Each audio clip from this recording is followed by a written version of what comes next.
که آوای بوف تقدیم می‌کند. تنهای پرهیاهو. نویسنده بوهمیل هرابال. مترجم پرویز دوایی. راوی ساره مولایی. تهیه شده در مجله اینترنتی آوای بوف. قسمت 4. باری با آخرین قطار به پراگ برگشتم. به خانه رفتم و مست و همانطور با لباس بر بسترم زیر سایبان 2 تن کتاب دراز کشیدم. فکرم متوجه مانچا بود که بدون آنکه خودش بداند به چیزی تبدیل شده بود که به خواب هم نمی‌دید، که به حدی دست یافته بود که هیچ کس را به آن دسترسی نبود. منی که تمام عمر به انتظار دریافت نشانه عنایتی کتاب خوانده بودم، هرگز از بالا کلامی نشنیده بودم. ولی مانچا که همیشه از کتاب نفرت داشت، به چیزی تبدیل شده بود که مقدر بود که باشد. به فردی که دیگران دربارش کتاب می نوشتند و مهمتر از آن با بالهای سنگیش به اوج پرواز خیش رسیده بود. وقتی که داشتم عازم می شدم، این بالها مثل 2 پنجره روشن در قصری به سبک آمپیر در دل شب می درخشیدند. این 2 بال او را به حدی بسیار دورتر و بالاتر از داستان عاشقانه ما رسانده بودند، بالاتر از حد روبانهای آلوده و فضله‌ای که او بر اسکیش با خود به همراه آورده و با آن در برابر هتل رنر در پای تپه‌های قله طلایی رژه رفته بود.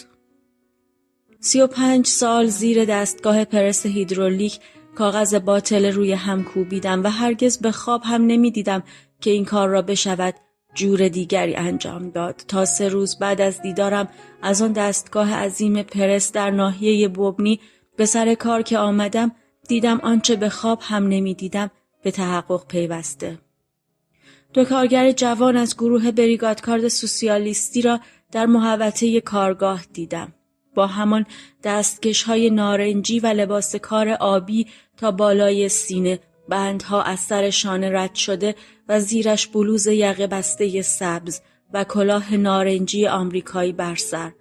انگار که خیال شرکت در مسابقه بیسبال را دارند.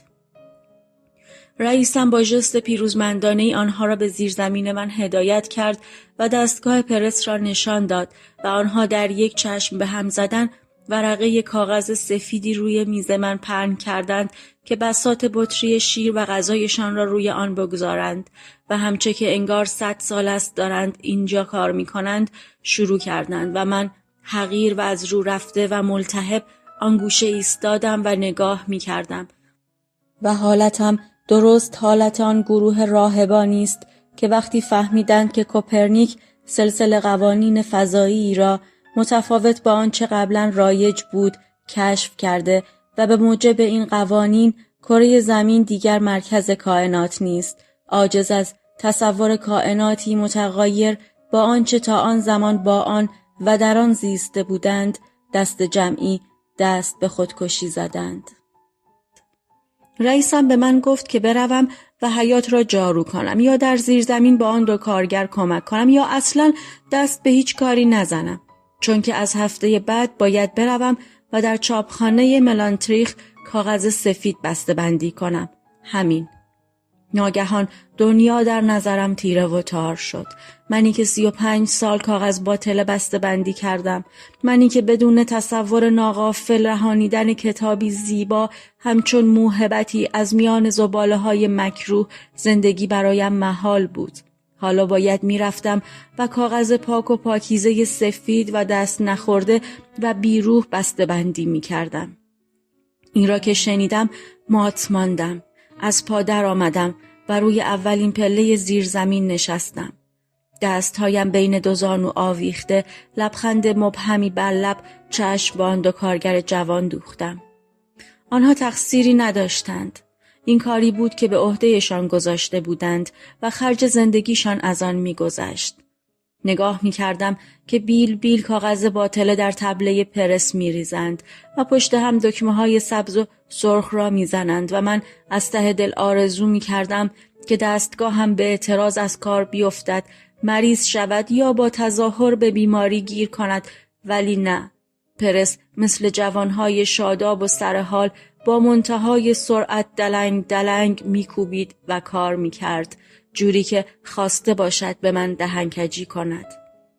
پرس به من نشان میداد که تنها در زیر دست کارگرهای بریگادکار سوسیالیستی دارد جوهر و قدرت واقعی خود را نشان میدهد. عاقبت ناچار شدم اعتراف کنم که این دو جوان طی 2 ساعت جوری کار می‌کردند که انگار 100 سال است که به این کار اشتغال دارند. کار را بین خودشان قسمت کردند. یکیشان رفته بود بالای توده کاغذها که بتواند راحت‌تر باطله ها را به پایین سرازیر کند و دیگری به کار پرس می‌رسید.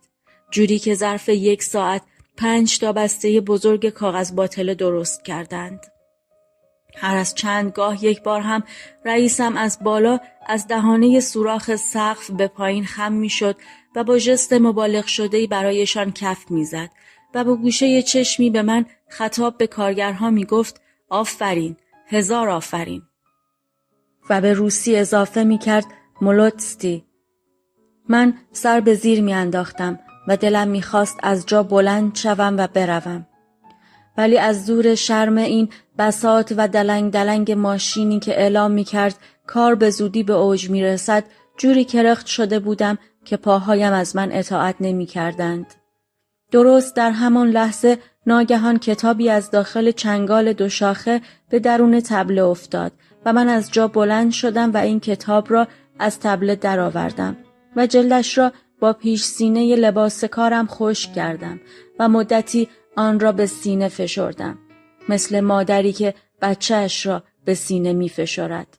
مثل کتاب انجیل که مجسمه یان هوس در وسط میدان شهر کلین بر قلب خود نهاده و چنان می فشارد که انگار می خواهد آن را له کند. کتاب را به سینه فشردم و کتاب با تمامی سردی جلدش مرا گرم کرد.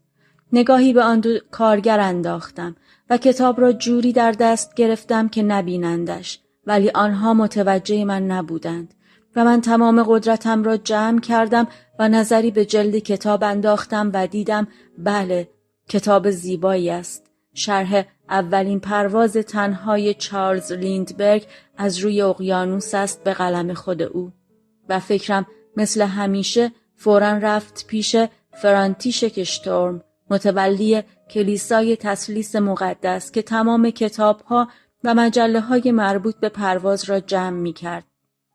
چون که سفت و سخت عقیده داشت که پیش از ایکاروس اولین پرواز را عیسی مسیح انجام داده، با این تفاوت که ایکاروس در دریا سقوط کرده بود ولی مسیح با قدرتی معادل راکت اطلس که می‌تواند سفینه‌ای به وزن 180 تن را در مداری به ارتفاع 200 کیلومتری کره زمین قرار بدهد به فضا پرواز کرده و تا به امروز دارد گرداگرد خطه سلطنت زمینی خودش می‌گردد.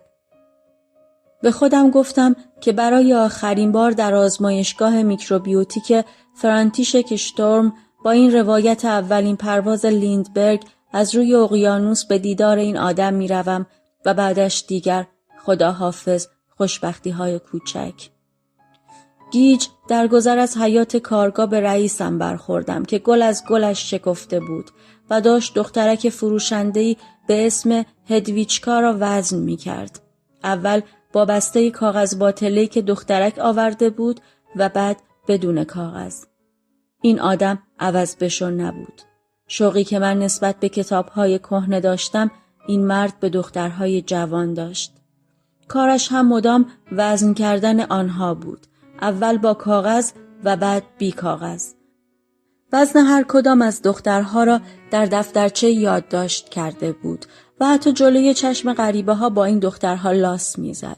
کمرشان را میگرفت و بلندشان میکرد و میگذاشتشان روی قپان، طوری که خواسته باشد ازشان عکس بگیرد.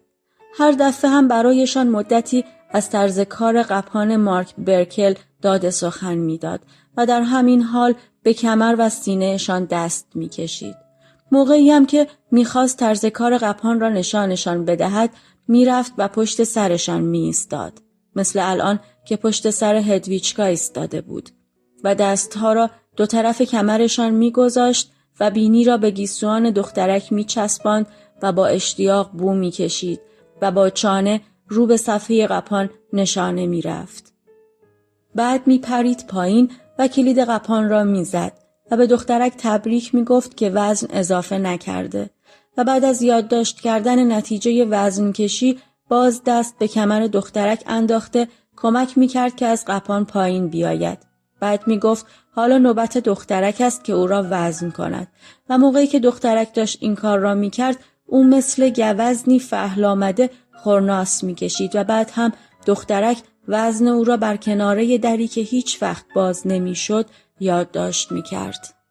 از حیاط کارگاه خارج شدم و خودم را به آفتاب بیرون رساندم. ولی بیرون جز تیرگی چیزی نمی‌دیدم.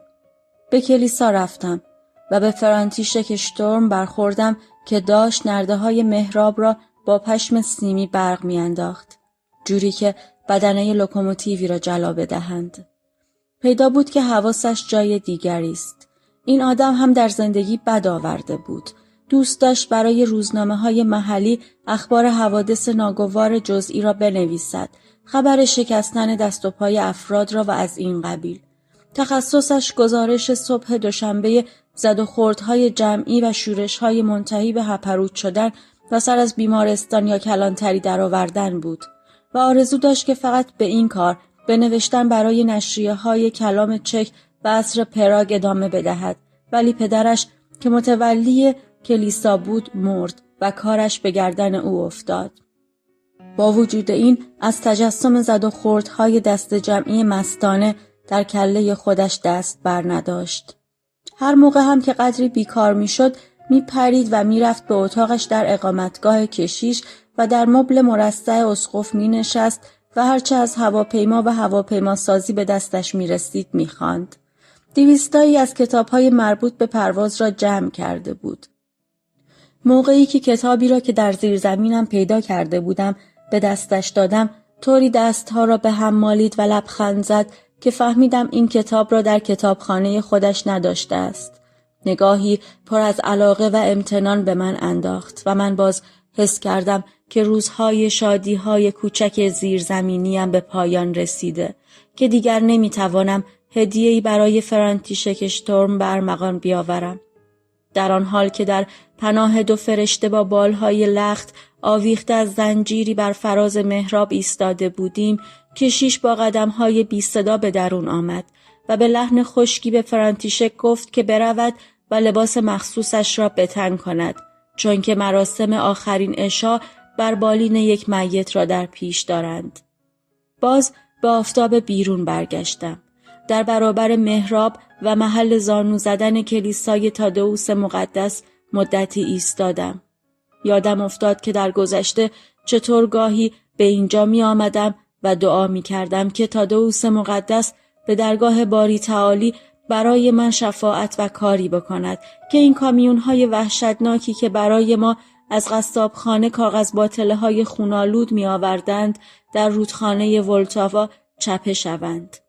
یادم آمد که دوست داشتم که ستاره‌ای به کلاهم بچسبانم و در اینجا زانو بزنم و از اطراف بشنوم که ثروتمندهای سابق در گذر از کنارم به حجاب میگویند خیر و برکت برگشته، خوب شد، طبقه کارگر باز با مذهب آشتی کرده است. همانطور که کلاه را تا روی ابرو پایین کشیده در آنجا ایستاده بودم، ناگهان به فکرم رسید که چرا یک بار دیگر این عمل را امتحان نکنم؟ چرا زانو نزنم و از پیشگاه تادئوس مقدس باز معجزه‌ای طلب نکنم؟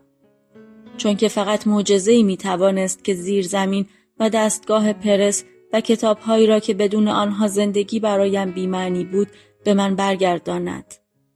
درست یک لحظه پیش از آن که زانو بر زمین بزنم، بگو کی پیدایش شد؟ پروفسور، استاد زیبایی شناسی، مثل همیشه قدری گیج و با 2 شیشه عینکی که مثل ته استکان در آفتاب برق میزد و کیفی که مثل همیشه در دست داشت. چون در آن لحظه کلاه سرم بود، مرا به جای رئیسم گرفت و پرسید جوانک چطور است؟ سر کار است؟ لحظه‌ای فکر کردم و گفتم امروز سر کار نیست. گفت یا پیغمبر، مریضی، چیزی که نشده؟ گفتم نه، مریض نشده، ولی باید روکراست به شما بگویم که دیگر از مقاله‌های روته و انتقادهای اگل میلر خبری نخواهد بود. بعد کلاه از سر برداشتم و پروفسور که از وحشت چیزی نمانده بود پس بیفتد با اشاره به من داد زد: یعنی شما همان پیرمرد هستی و هم آن جوان؟ و من باز کلاه بر سر گذاشته نقابش را تا روی ابروها پایین کشیدم و گفتم: درست است. دیگر از مجله‌های سیاست ملی و اخبار ملی هم خبری نیست. فهمیدید؟ مرا از زیرزمینم بیرون کردند. این را گفتم و راه افتادم به طرف ساختمانی که 35 سال درش کار کرده بودم. پروفسور هم دنبال من می آمد و گاهی می دوید و از من پیش می افتاد و آستینم را می گرفت و می کشید. بعد دست کرد و یک اسکناس 10 کرونی و بعد یک 5 کرونی کف دستم گذاشت. من به تلخی گفتم: برای این است که بهتر جستجو کنم؟ و پروفسور شانه های مرا از دو سو چسبیده و از پشت عینک ته استکانیش با چشم های درشت شده مثل چشم اسب به من نگاه کرد و زیر لب گفت: بله، برای آنکه بهتر بگردید. گفتم: بگردم؟ دنبال چی؟ و او مبهوت به نجوا گفت: دنبال شاید یک جو شانس. گفت و تعظیمی کرد و اول چند قدم به عقب برداشت و بعد برگشت و چنان تیز رفت که انگار از محل وقوع حادثه ناگواری می گریزد. وارد محوطه شدم و از دور صدای دلنگ دلنگ پرسم را مثل زنگوله سورتمه‌ای در مراسم سرمست یک عروسی شنیدم و دیدم که نمیتوانم جلو بروم. دیدم که دیگر نمیتوانم به پرس خودم حتی نگاه بکنم و باز به خیابان برگشتم. در خیابان زیر نور خیره کننده آفتاب ایستادم. نمیدانستم به کدام سمتی بروم. از تمام آن کتاب‌هایی که بهشان سوگند خورده بودم در این لحظه نیاز حتی یک عبارتش به کمکم نمی آمد.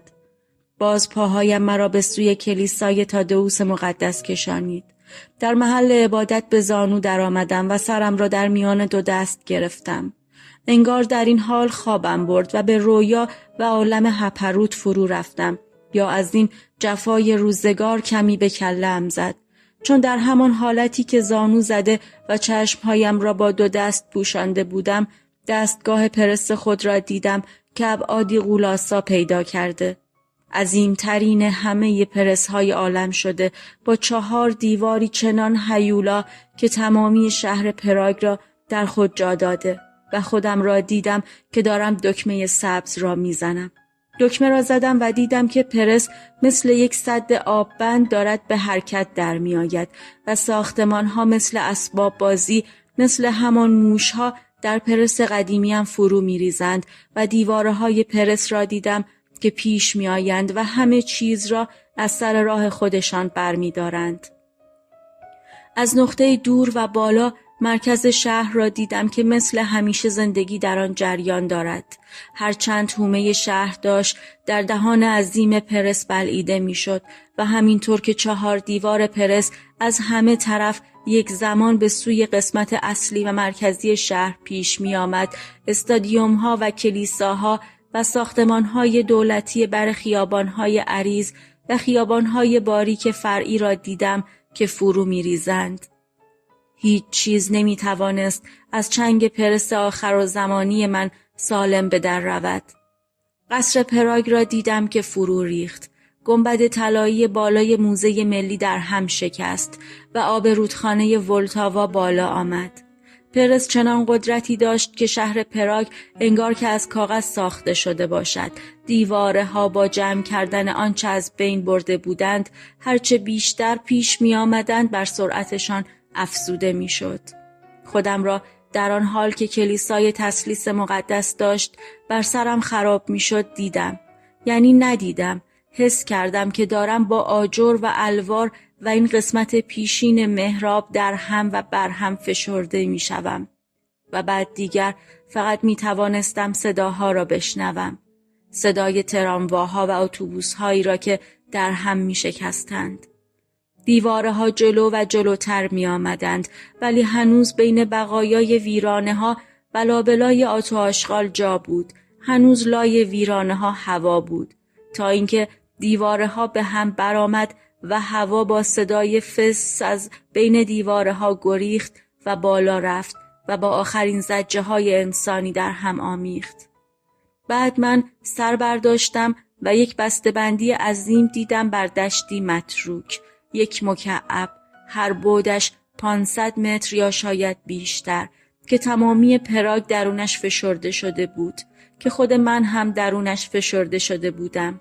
خودم با تمام افکارم و تمام کتاب‌هایی که در عمرم خوانده بودم و تمام زندگیم، من و افکار و زندگی و کتاب‌هایم در این بسته‌بندی عظیم چیزی جز موشی ناچیز، ریزترین موش آن زیر زمین نبودیم که با کاغذ باطله ها زیر دست کارگرهای بریگادکار سوسیالیستی در آن زیر زمین له و لورده شده بودیم.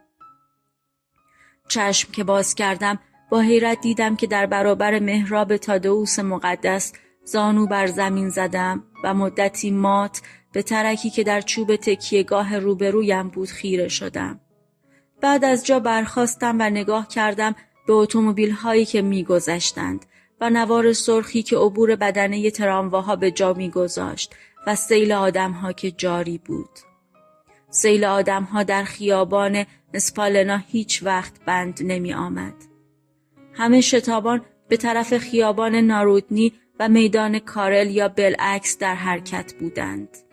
از جا برخاستم و به دیوار ساختمان اقامتگاه کشیش تکیه دادم که تعادلم را حفظ کنم. بعد از در ساختمان فرانتیشک شتورم خارج شد. مثل همیشه لباس رسمی پاکیزه به تن داشت و حتی کراوات زده بود. از پله‌ها با وقار تمام پایین آمد و مثل همیشه پیش آمد و تعظیمی کرد و گفت: جنابعالی آقای هانتا هستید؟ و من طوری که انگار در حیاط کارگاه باشم مثل همیشه گفتم: بله، بنده هانتا هستم. که در این موقع او پاکتی به دست من داد. تعظیمی کرد و راه افتاد که به اتاقش در اقامتگاه کشیش برود و لباس عوض کند، چون که مثل همیشه وقتی به او کتابی میدادم که به درد کتابخانه‌اش میخورد، میرفت و کت فراکش را میپوشید، یقه آهاری میبست و کراوات میزد تا به این عمل تحویل دادن نامه به من جنبه رسمی داده باشد.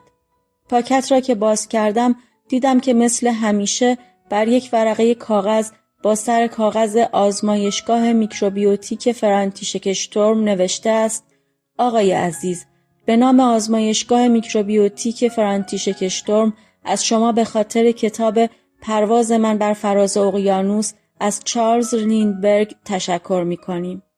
این کتاب بر غنای مجموعه ما بسیار خواهد افزود. امیدواریم که در آینده باز هم لطف خود را از ما دریغ ندارید. با تقدیم احترام، فرانتیشک شتورم از آزمایشگاه میکروبیوتیک فرانتیشک شتورم. زیر نامه در گوشه راست جای مهر گردی بود که بر آن نوشته بود: آزمایشگاه میکروبیوتیک فرانتیشک شتورم. غرق در فکر راهی میدان کارل شدم.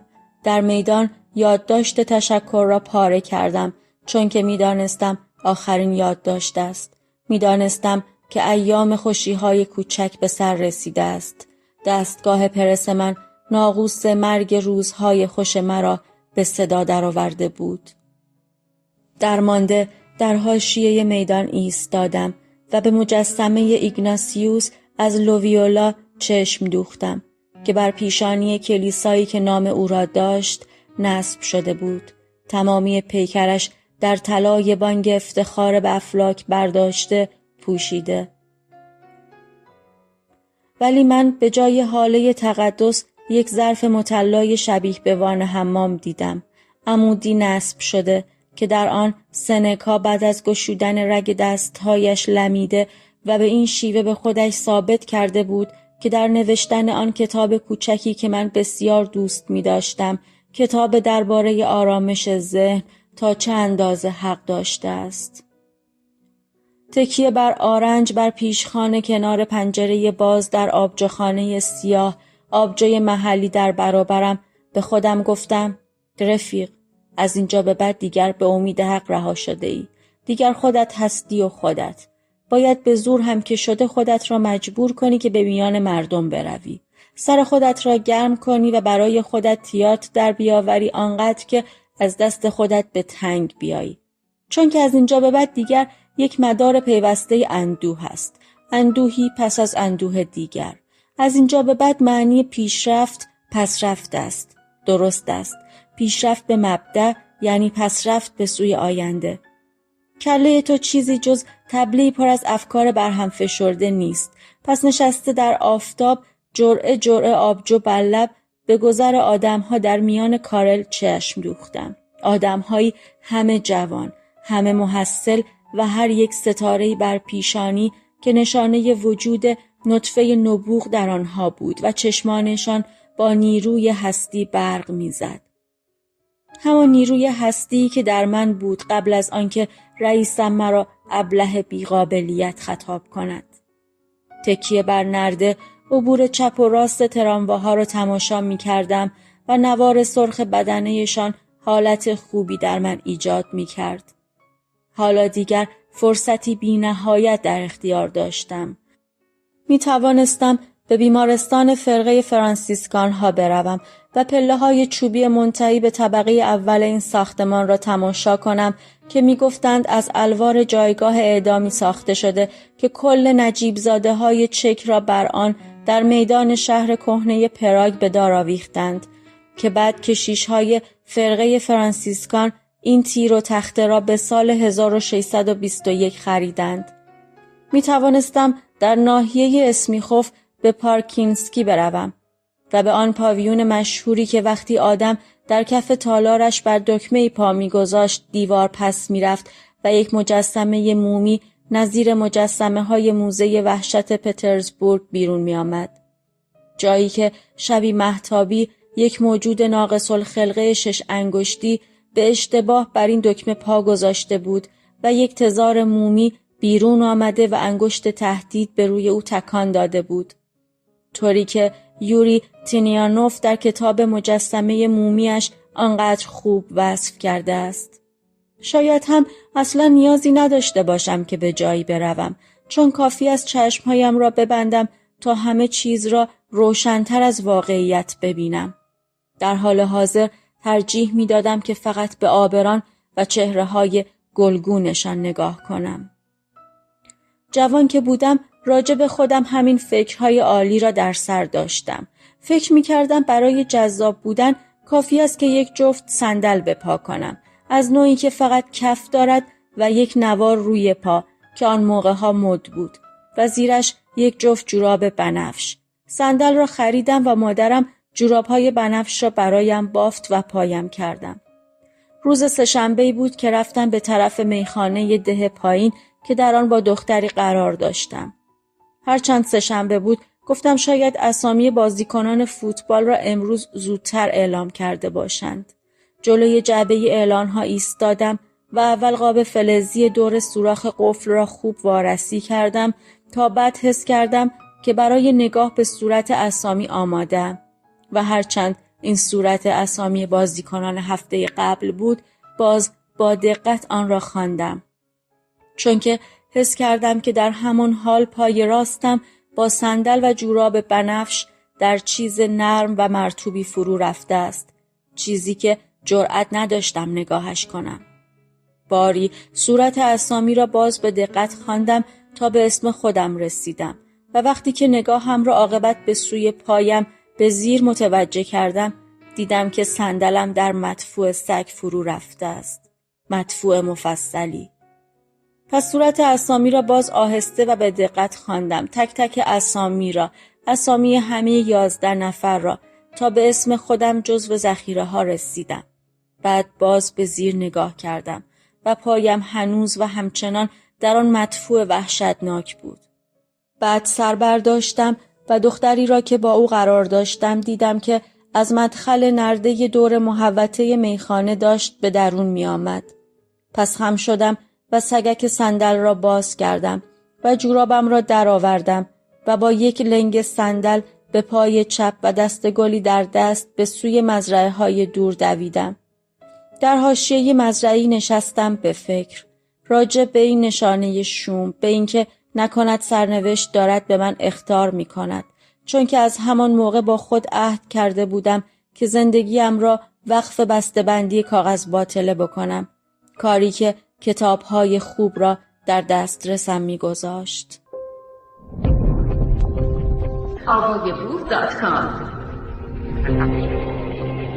در این فاصله همچنان به نوشیدن آبجو ادامه دادم. چند گیلاسی آبجو خوردم و گیلاس دیگری با خودم به کنار پنجره گشوده آبجوخانه آوردم و باز تکیه زده به لبه پیشخوان به آفتاب بیرون چشم دوختم. فکر می‌کردم که چطور است که بروم به کلیسای ناحیه کلاروف و باز نگاهی بیاندازم به مجسمه مرمری جبرائیل مقرب و آن اتاقک بسیار زیبای اعترافگیر خانه کشیش که از تخته‌هایی ساخته شده که درش پیکره جبرائیل مقرب را از ایتالیا آورده بودند. ولی به جای انجام این کار چشمها را با لذت بستم و هیچ کجا نرفتم. چون در همان حالی که داشتم جرعه آبجو می‌خوردم، خودم را دیدم که 20 سال پیش بعد از ماجرای مصیبتبار جوراب بنفش دارم در حومه اشتاتین می‌روم و در راه ناگهان سر از بازار محلی، یک جور بازار فکستنی خرت و پرت فروشی درآوردم. در پایان ردیف بساط دست فروش‌های مفلوک به مردی رسیدم که تنها چیزی را که برای فروش عرضه می‌کرد یک لنگ صندل و یک لنگ جوراب بنفش پای راست بود. می توانستم قسم بخورم که این همان صندل و جوراب خودم است. حتی اندازه اش هم نمره 41 اندازه پای خودم بود.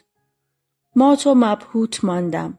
مبهوت امید این دست فروش، ایمان او به این که در این دنیا موجود یک پایی هست، صاحب پای چپ که در جستجوی صندل و جوراب بنفشی که از او آدم جذابی بسازد راهی اشتاتین خواهد شد.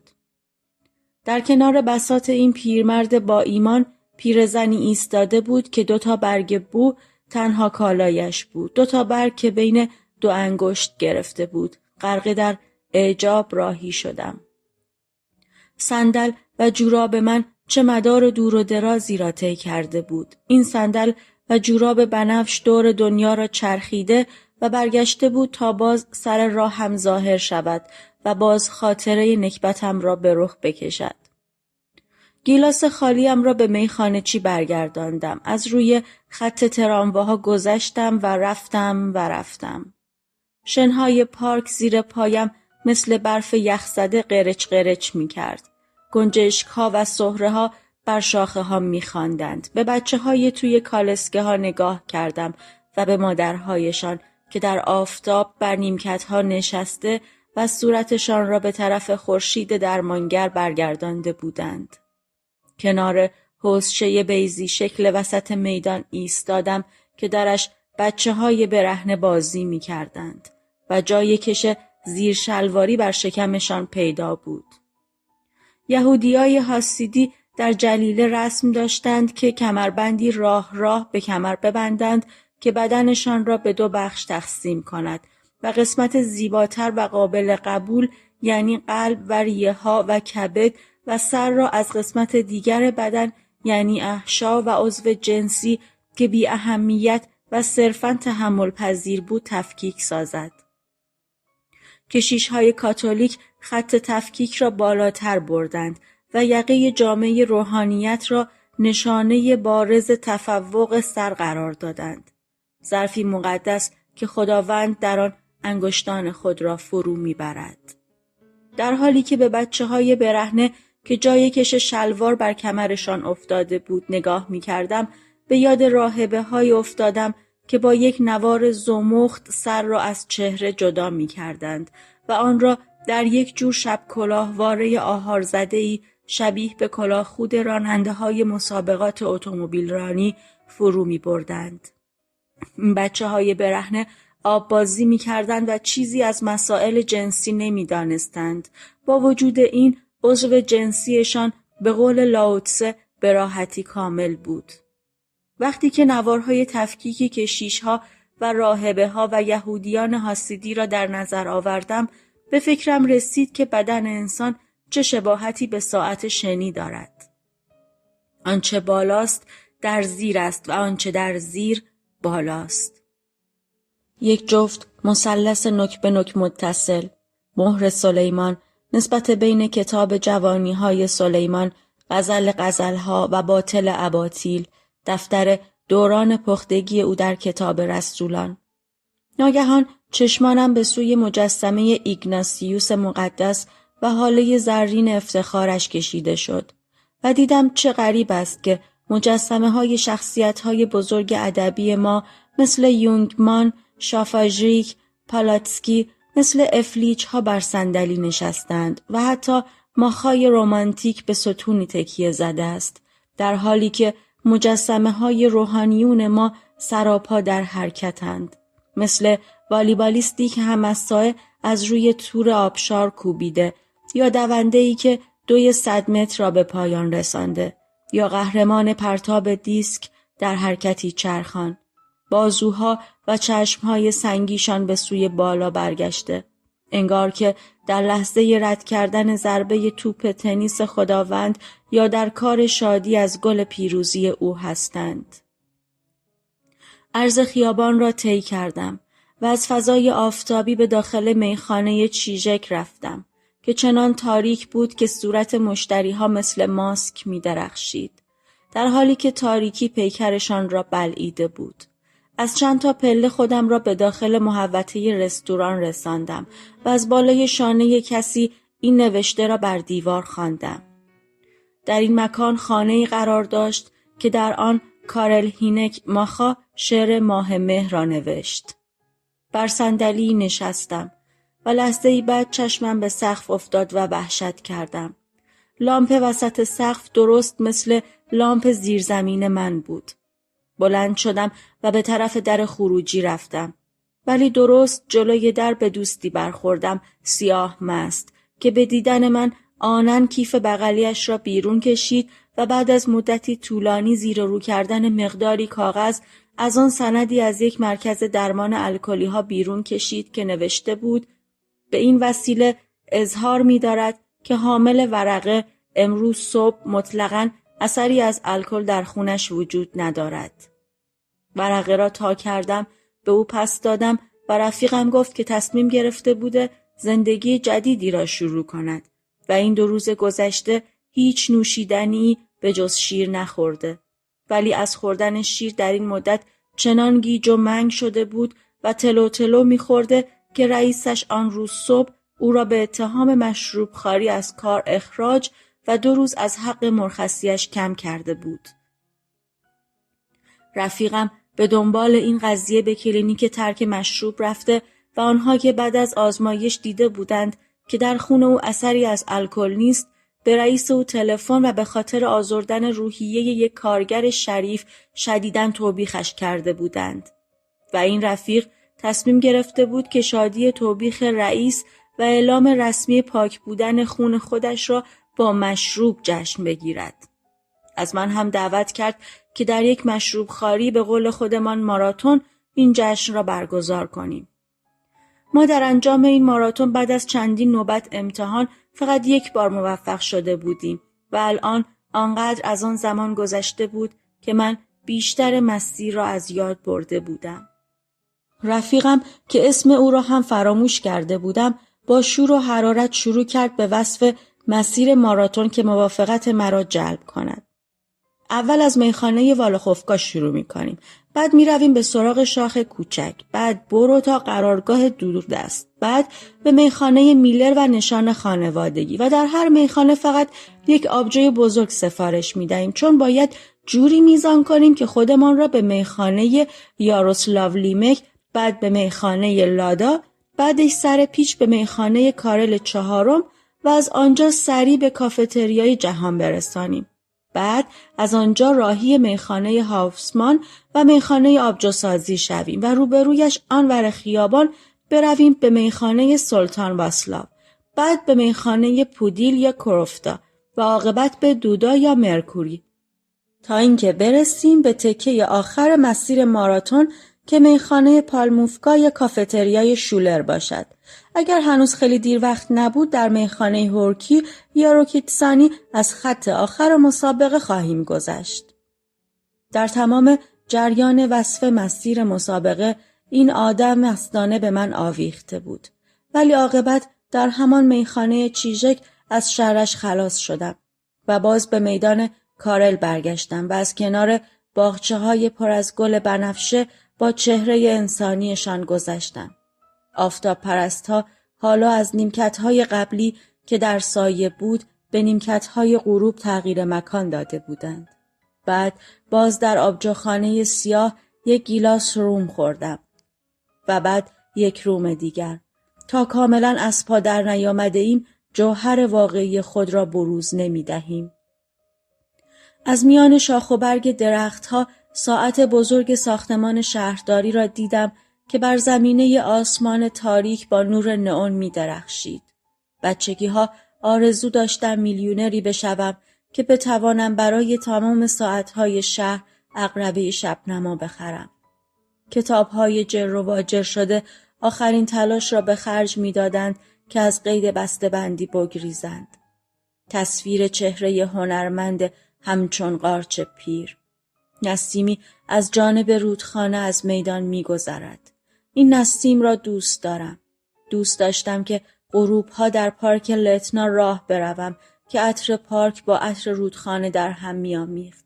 ولی حالا عطر رودخانه در خیابان‌ها جاری است و من راهی میخانه بوبینچک می‌شوم. می‌نشینم و بی حواس دستور آبجو می‌دهم. 2 تن کتاب بر فراز سرم آویخته است. شمشیر داموکلسی روزمره که خودم بالای سرم آویزان کردم. بچه مدرسه‌ای هستم که کارنامه‌ای با نمره‌های بد به خانه می‌برد. حباب‌ها همچون آتش مرداب بالا می‌آیند. 3 جوان در گوشه گیتار می‌زنند و آرام ترانه‌ای را می‌خوانند. هر موجود زنده‌ای باید خصمی داشته باشد. اندوه عمیق جهانی که مدام از نو جوان می‌شود. آن مدل هلنی زیبا همچون نمونه و هدف.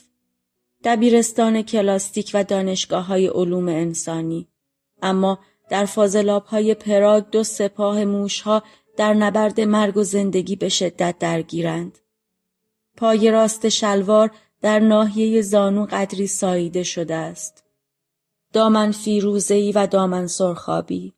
دست‌های عاجز چون 2 بال قطع شده. شق گوشتی عظیم آویخته از قناره در دکان قصاب روستا. صدای فشفش سیفون توالت را میشنوم. ناگهان در باز می شود و غولی پاکوبان به درون می آید که بوی رودخانه را می دهد. تا چشم به هم بزنیم این موجود صندلی را بر می دارد، می زند نصف می کند و سر به دنبال مشتریان وحشت زده می گذارد. 3 جوان گیتار نواز مثل بنفشه در باران در خود جمع شدند. اما در آخرین لحظه که این آدم 2 نصفه صندلی را هر کدام در یک دست گرفته و انگار آماده قتال است، ناگهان میزند زیر آواز و ترانه کبوتر خاکستری کجا بودی را میخواند. بعد 2 تکه صندلی شکسته را به کناری میاندازد، پول خسارت صندلی را به پیش خدمت میدهد و رو به مشتریهای هنوز ترسان و لرزان میکند و میگوید آقایان، من دستیار جلادم. این را میگوید و متفکر و مفلوک از در خارج می شود. شاید این همان آدمی بود که پارسال در محله قصابخانه هولشویتسه کاردی بیخ گلوی من گذاشت. مرا به گوشه‌ای هل داد و یک تکه کاغذ درآورد و برایم شعری در مدح زیبایی مناظر طبیعی ناحیه ژیچانی خواند. بعد معذرت خواست و گفت راه دیگری به نظرش نرسیده بود که افراد را وادار به شنیدن شعرش کند. پول آبجو و 3 گیلاس روم را دادم و رفتم بیرون که نسیم می آمد و خودم را باز به میدان کارل رساندم که ساعت روشنش زمان بیهوده‌ای را اعلام می کرد. جایی را نداشتم بروم. در فضا آویزان بودم. بعد دیدم که دارم در خیابان لازارسکا می روم. در تاریکی در پشتی کارگاهمان را باز می کنم. به جستجوی کلید برق دست به دیوار می کشم و چراغ که روشن شد می بینم که در زیرزمین خودم هستم که درش 35 سال کاغذ باطل روی هم کوبیده بودم. چرا لاوتسه می گوید به دنیا آمدن یعنی به در رفتن و مردن یعنی به درون آمدن؟ دو چیز ذهن مرا با اعجابی فزاینده دائما باشته است. آسمان پرستاره بالای سرم و کاری که خودم انجام می دهم که چنان هولناک است که انجامش به مدرک الهیات نیاز دارد. دکمه سبز را می زنم. بعد دست نگه می دارم. یک بغل کاغذ باطله بر می دارم و در تبله می چینم. در ته چشم موشها چیزی می بینم که بیش از کهکشانها با من سخن می گوید. دختر کولی نازک اندامم در این حالت نیمه خواب به سراغ من می آید و در حالی که پرس همچون دم ساز در دست نوازنده هارمونیکا بالا و پایین می رود دست می کنم و تصویری از هیرونیموس بوش را از جعبه کتابهایم که با تصویرهای مقدسان دور تا دور پوشانده شده بر می دارم. و کتابی را پیدا می کنم که در آن صوفی شارلوت ملکه پروس به ندیمش می گوید گریه نکن. برای ارضای کنجکاوی تو می روم ببینم آنچه بود که خود لایبنیتس هم نتوانست به من بیاموزد. از مرز بین بودن و هیچ بودن گذر خواهم کرد. پرس زنگ می زند و چراغ قرمز روشن می شود و دیوارها پس می کشند. کتاب را کنار می گذارم و تبله را پر می کنم. پیکرش از روغن پوشیده شده و مثل یخ در دم ذوب شدن نرم و روان است. پرس عظیم بوبنی کار 10 تا پرس مثل مال مرا انجام می دهد. آقایان سارت و کامو چه خوب گفتند، به خصوص این دومی. جلدهای براق کتابها با غمزه به من چشمک میزنند. پیرمردی است که با لباس کار آبی و کفشهای سفید بر نردبانی ایستاده است. با به هم کوفتن بالها غبار به هوا می رود. لیندبرگ از روی اقیانوس پرواز کرد. در میان کاغذ باطله ها در تبله پرس برای خودم بستر جمع و جوری ترتیب می دهم. هنوز تهمانده غروری برایم باقی مانده. چیزی ندارم که ازش شرم داشته باشم. مثل سنکا که قدم به داخل وان حمام گذاشت، اول یک پا و بعد پای دیگر را بر می دارم و در کف تبله می گذارم. بعد توی خودم جمع می شوم برای آنکه ببینم چه حالی دارد. بعد روی 2 زانو بلند می شوم و دکمه سبز را می زنم و می غلطم بر کاغذ باطله ها و کتاب ها. کتاب نوالیس را سفت در دست می گیرم. انگشتم بر جمله‌ای که همیشه مرا غرق خلسه کرده است. لبخندی از شوق بر لب می آورم چون که بیش از پیش به مانچا و فرشته‌ای شبیه شدم. دارم پا به درون دنیایی می گذارم که قبلا هرگز ندیده بودم و کتابی را در دست گرفتم با 2 صفحه گشوده در آن که می گوید هر جسم عزیزی مرکز باغ بهشت است. به جای بسته‌بندی کاغذهای سفید در چاپخانه ملانتریخ دنبال راه سقراط و سنکا خواهم رفت و اینجا در این سردابه و در این پرس خود سقوط خیش را برخواهم گزید، سقوطی که عروج است و در آن حال که دیوارهای تبله پاهایم را به هم می‌فشارند و زانویم را تا زیر چانه‌ام و بعد بالاتر می‌آورند، از خروج از بهشتم سرباز می‌زنم. در زیر زمین خودم هستم و هیچ کس نمی‌تواند بیرونم کند. گوشه ای از یک کتاب به دنده‌ام فشار می‌آورد. ناله سر می‌دهم. مقدرم این بود که با حقیقت نهایی بر بستر شکنجه ساخته دست خودم روبرو شوم. جمع شده توی خودم مثل قلم تراش کودکی و در لحظه حقیقت دخترک نازک اندام کلیم را می‌بینم که اسمش را هرگز ندانستم. داریم در آسمان پاییزی بادبادک هوا می‌کنیم. او سر نخ را در دست دارد و بادبادک چهره مرا به خود گرفته است. دختر کولی از زمین قاصدکی برایم می‌فرستد و من نگاه می‌کنم که قاصدک در طول نخ بالا و بالاتر می رود و حالا دیگر تقریباً دستم بهش می رسد. دست دراز می کنم و قاصدک را می گیرم و می بینم با خط بچگان اسمش را بر آن نوشته است. ایلونکا. اسمش ایلونکا بود. آوای بوف یک گروه مردم نهاد است که توسط عده‌ای علاقه‌مند به کتاب با دغدغه ارتقاء فرهنگ کتاب و کتابخوانی و استحکام خرد اجتماعی تشکیل شده و تاکنون تولید هزاران کتاب ممنوعه را در کارنامه خود دارد. با توجه به اینکه این گروه وابسته به هیچ سازمان و ارگانی نیست و تمام فعالیت‌ها به صورت رایگان انجام می‌شود، لطفاً اگر در این رابطه احساس مسئولیت دارید در معرفی ما به دیگران سهیم باشید. avayaboof.com